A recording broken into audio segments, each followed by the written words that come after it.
Olá, queridos alunos! Sejam todos muito bem-vindos a mais uma aula de língua portuguesa. Sou a professora Maristela Marchante e vamos ter mais uma aula de língua portuguesa. Vamos ver o objeto do nosso conhecimento de hoje. Nosso objeto hoje é simbolismo no Brasil, contexto de produção. Simbolismo no Brasil, características. Simbolismo no Brasil, Alfonso de Guimarães. Detalhamento. Introdução aos aspectos sociais, históricos e políticos que marcaram o período literário. Observações quanto à estética predominante do período literário. Estudo do estilo de produção literária do poeta simbolista Alfonso de Guimarães. Então é isso que nós vamos estudar hoje, muito simbolismo. Bora para a nossa aula? Muito bem, como o próprio nome já diz, simbolismo. A arte da imaginação, do símbolo, da simbologia, é o que nós vamos estudar hoje. E nós já começamos com uma paisagem aí muito linda, né? A pintura impressionista dialoga com o simbolismo, ao criar imagens menos nítidas, como essa que vocês estão vendo de Claude Monet. Então, é o simbolismo junto com o impressionismo, tá?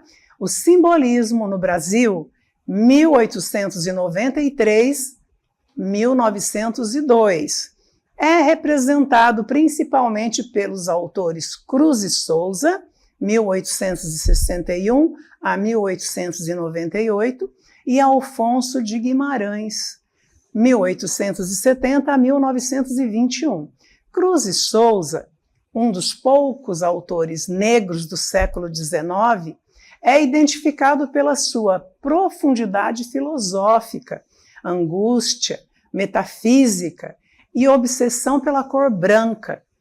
Já Alfonso de Guimarães possui uma poesia marcada pela forte religiosidade e morbidez.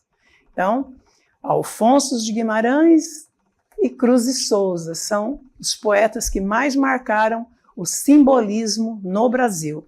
Agora vamos ver o que estava acontecendo no Brasil nesse período? Contexto histórico, né?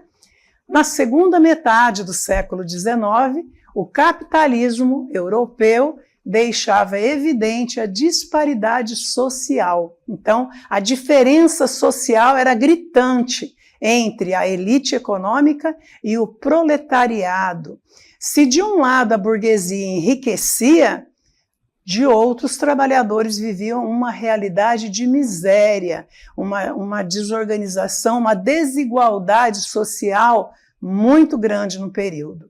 Diante dessa situação, o movimento operário ganhou força. Lembra que nas aulas anteriores nós estudamos sobre a formação das cidades, o comércio do comércio, né? Começou a ter o comércio, então foram dividindo a sociedade em classes sociais, a burguesia, as outras classes sociais mais pobres, marginalizadas. Então, nesse período, vocês começam a perceber que há conflitos de classes sociais. Então, se tornou muito evidente. Enquanto as grandes potências realizavam a expansão imperialista na Ásia e na África, e empreendiam, cresciam, o comércio estava a todo vapor, estimulados pelo progresso científico, uma corrida armamentista. No Brasil, o simbolismo surgiu após a abolição da escravatura. Nos períodos literários anteriores, lembra que nós estudamos que os poetas faziam parte, né, da luta pela liberdade do Brasil, para o Brasil ficar livre de Portugal, e depois a luta também pela abolição da escravatura e a proclamação da República. Nesse contexto, nessa efervescência da sociedade, né, havia a miséria dos escravos libertos. Então, os escravos foram libertos em 1888, mas o governo não deu nenhuma condição básica, mínima, para que eles vivessem com dignidade. Então, houve muitos problemas e a partir desse momento que começam a surgir as favelas. Eles vão para os morros para fazer suas casinhas como eles conseguiam fazer, porque não tinha apoio do governo. Um problema social e étnico que se estenderia pelas gerações afora, e isso acontece até hoje, né? Além dos conflitos políticos ocasionados pela ditadura empreendida por Floriano Peixoto. Já teve uma ditadura anterior, tá vendo aí? Olha a história do Brasil, né? Floriano Peixoto viveu de 1839 a 1895.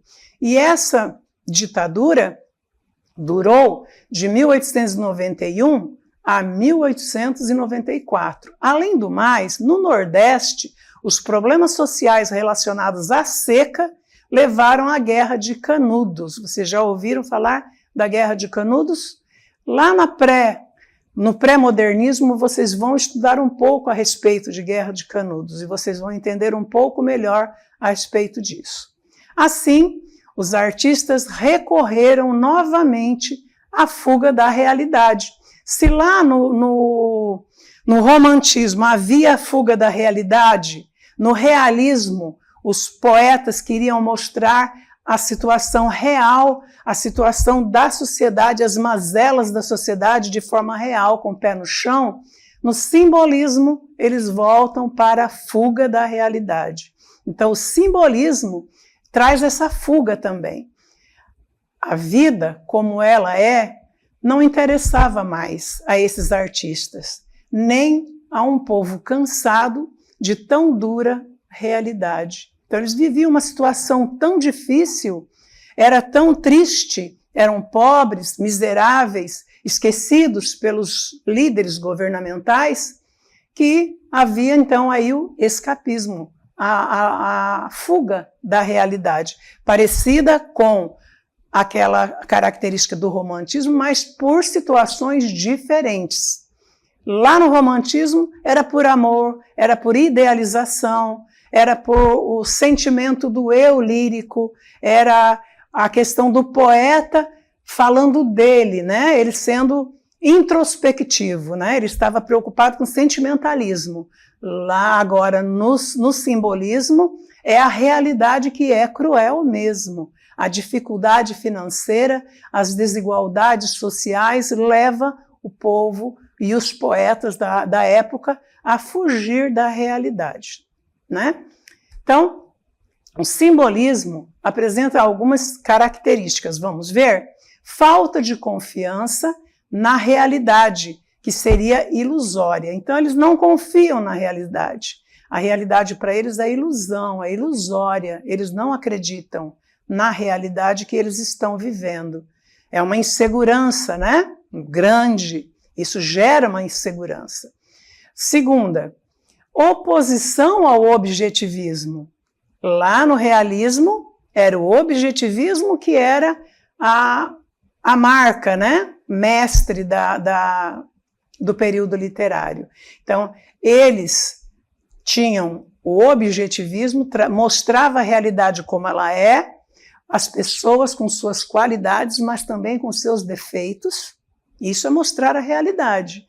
E o parnasianismo, que fugia da realidade, não estava preocupado com nenhuma realidade, só se preocupava com a arte. Eles queriam viver da arte, eles queriam viver da ilusão da arte, os parnasianismo. E essa realidade do objetivismo, do realismo, eles estão, do simbolismo, eles abominam, eles estão totalmente opostos a isso, né? E tem mais, vamos ver? Valorização do não racional, ou seja, mistério. Então, nesse período literário do simbolismo, há muito mistério, há muito simbolismo, há muita sugestão.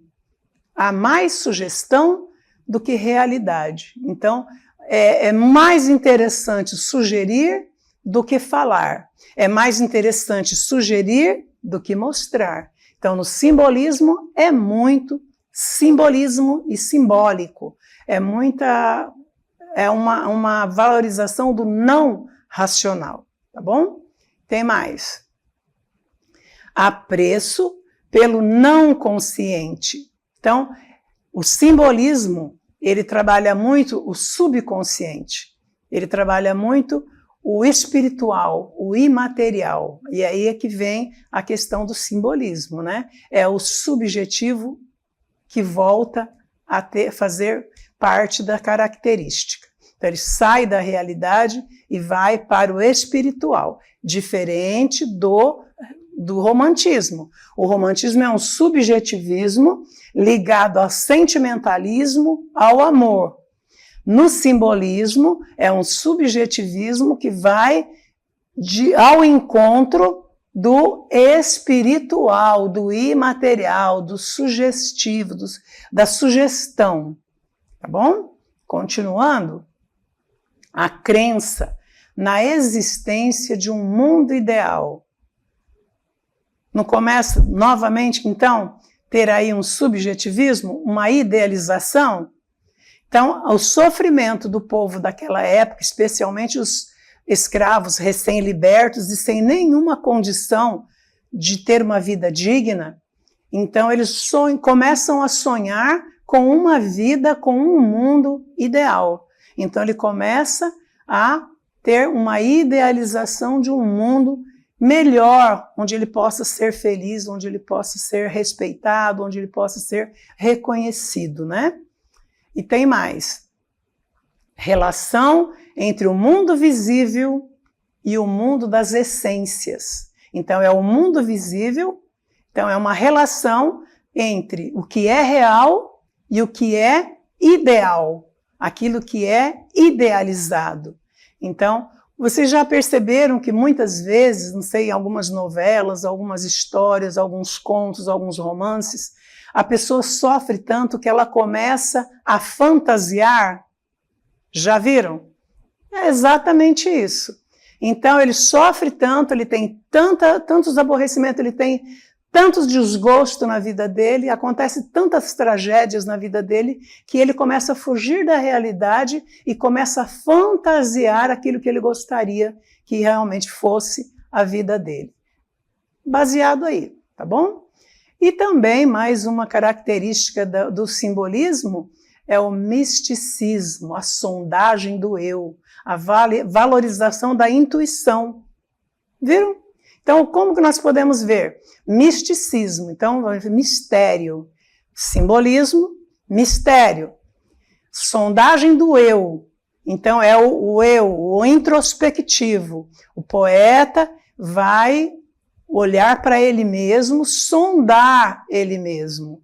Não é a mesma coisa do romantismo. E no romantismo, ele tem certeza de quem ele é, do sofrimento dele, da idealização dele, da mulher, do mundo, da pátria, mas no simbolismo é uma sondagem, ele está fazendo uma análise dele mesmo, né? E a valorização da intuição, percebem? Que ele começa a acreditar naquilo que sugere, aquilo que a mente dele sugere para ele. Então ele tem a intuição, ele tem a sugestão do que pode ser, do que pode não ser, do que ele quer, do que ele não quer. Então é a valorização da intuição, tá bom? É o sexto sentido, como popularmente se diz, né? Tem mais característica. Musicalidade nas palavras. Esse período literário, ele é muito musical. O simbolismo, ele é muita musicalidade nas palavras e nós vamos aprender um pouco mais sobre isso, tá? E também alienação social. O que é alienação social? Ninguém quer viver em sociedade, cada um quer saber de si, cada um quer cuidar de si e não quer ficar à mercê da sociedade, dos líderes políticos, dos lugares. Ele não quer saber disso. Ele não quer estar engajado, como lá no romantismo, nas questões sociais. Ele quer ficar longe dos problemas sociais. Ele quer ficar dentro daquilo que ele acredita, da intuição dele, daquilo que ele quer para o mundo ideal da vida dele. Certo? Então, o simbolismo apresenta mais algumas características que nós vamos ver. Visão contrária ao otimismo científico.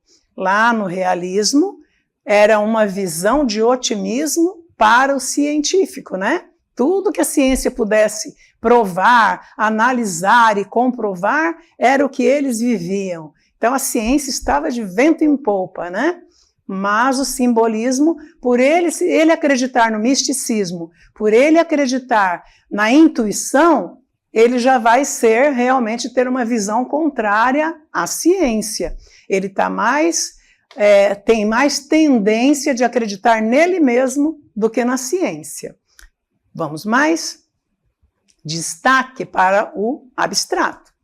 Então, simbolismo, sugestão, abstrato, impalpável. Então, vai muito para o metafísico, vai muito para o espiritual. Tá? Então, é um subjetivismo que vai para o espiritual e metafísico, ok? Diferente do lado do romantismo, tá bom? E é bom a gente fazer essas comparações para que a gente saiba realmente colocar cada característica em seu devido lugar e entender a diferença entre um período e o outro, tá bom? Agora vamos ver mais uma característica. Uso de reticências para sugerir imprecisão. Se ele pensa no eu, no subjetivo, no espiritual, no metafísico, se ele tem aquela intuição, essas reticências vai sugerir que ele gostaria que o leitor soubesse mais do que ele está pensando e sentindo sem ele dizer. Como é possível isso? Reticências. Então, as reticências têm essa finalidade. Quando eu encontro reticências dentro de um texto, eu sei que o pensamento, a escrita parou ali, mas o pensamento continua. Então, no simbolismo, é a sugestão. Então, o texto está ali, as reticências estão, e ela vai sugerir a imprecisão, vai sugerir que o texto continua, que a intenção continue, que tem muito mais para acontecer do que realmente está escrito ali. Tá bom? Vamos ver mais. Poder da sugestão em oposição à objetividade. Muito bem. Então, se no realismo havia a objetividade, no simbolismo é a sugestão. Então, muito melhor é sugerir do que falar. Então, eu dou uma dica para você do que eu quero. Eu não digo abertamente para você o que eu quero. Eu dou uma dica, eu dou uma sugestão, e você tem que entender o que eu estou querendo dizer. Na literatura é a mesma coisa. No simbolismo é isso que acontece.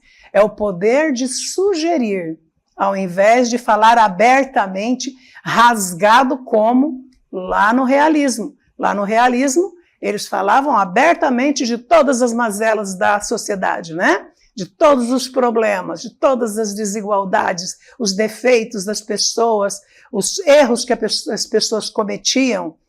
Já no simbolismo, não, ele fica ali entre linhas. Você tem que entender nas entrelinhas o que ele está querendo dizer, né? Tem mais. Maiúscula, alegorizante, palavra escrita com inicial maiúscula. Então, quando você encontrar dentro do simbolismo, no meio de um verso, de uma estrofe, de um texto, uma palavra que começa com letra maiúscula, não pense que foi um erro de quem digitou, não é. Faz parte das características do simbolismo. É personificar.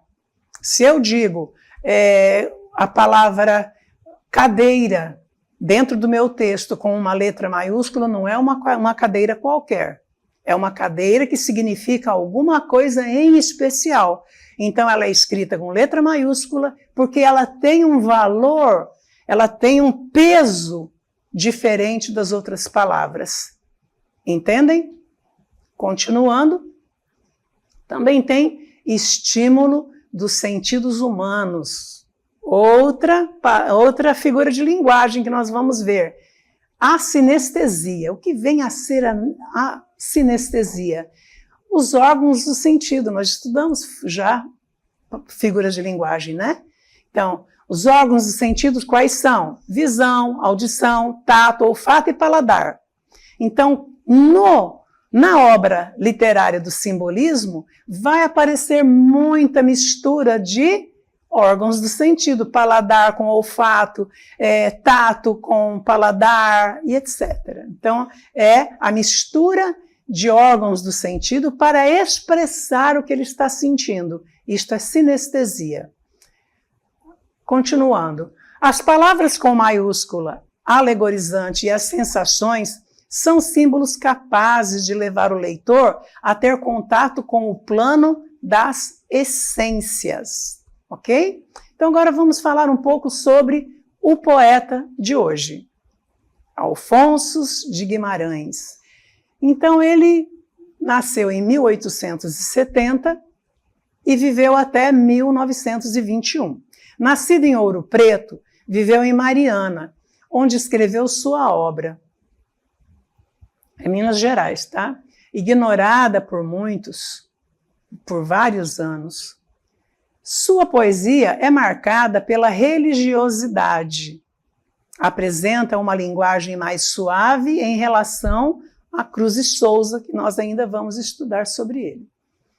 Evidencia o misticismo associado à ideia de morte. Olha aí, é um pezinho lá no romantismo no mal do século também, né? Misticismo associado à ideia de morte.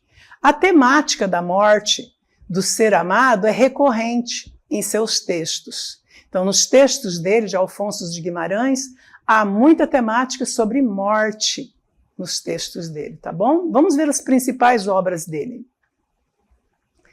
Setenário das Dores de Nossa Senhora, Câmara Ardente, Dona Mística, Kyriale, Mendigos.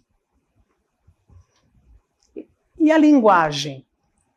As características individuais do poeta. Quando nós falamos da característica do poeta, você vai falar, mas já não falou das características do período literário? Além do período literário ter aquelas características que são comuns a todos os poetas, cada pessoa tem um jeito especial de escrever, não é verdade? Se eu der um tema para você escrever, você vai escrever de uma forma, o teu colega vai escrever de outra forma, o outro de outra forma. Então, cada pessoa tem um jeito especial de escrever e essas características individuais de Alfonso de Guimarães é possível apontar na sua poesia. Linguagem simples, presença de aliterações. O que são aliterações? Todas as obras literárias do simbolismo, eles costumam ter muitas repetições de consoantes, tá? Isso é aliteração, que vai dar a musicalidade no poema. Prevalência de soneto. Lembra que nós já estudamos soneto? 2 quartetos, 2 tercetos. É um soneto. Então, é um poema de 4 estrofes, sendo 2 quartetos, quer dizer, 2 estrofes de 4 versos e 2 estrofes de 3 versos. Então, é um poema. Isto é um poema. É um soneto. A mulher idealizada, olha aí, mulher idealizada. E amor idealizado também. Então, a arte de Alfonso Guimarães, a parte lírica dele, tem um pouco do romantismo, né? A mulher idealizada, o amor idealizado, a morte como tema também. Continuando, melancolia, temática da morte, religiosidade católica, a religiosidade dele católica, e sentimento de solidão, tá? Mas lembra que a estética da arte dele é simbolista, tem muita literação, tá? Poemas, que são sonetos.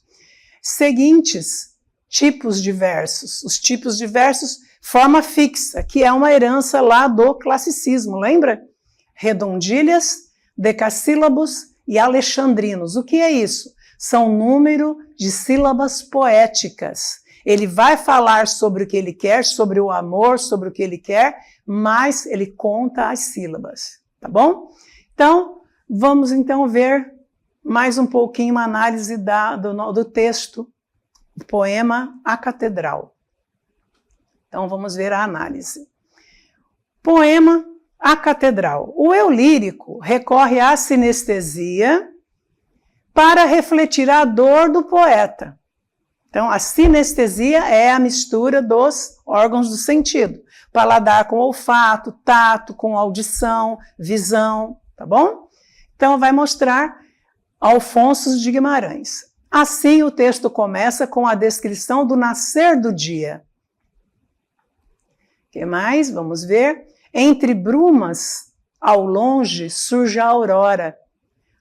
O hialino orvalho, aos poucos, se evapora. Agoniza o arrebol.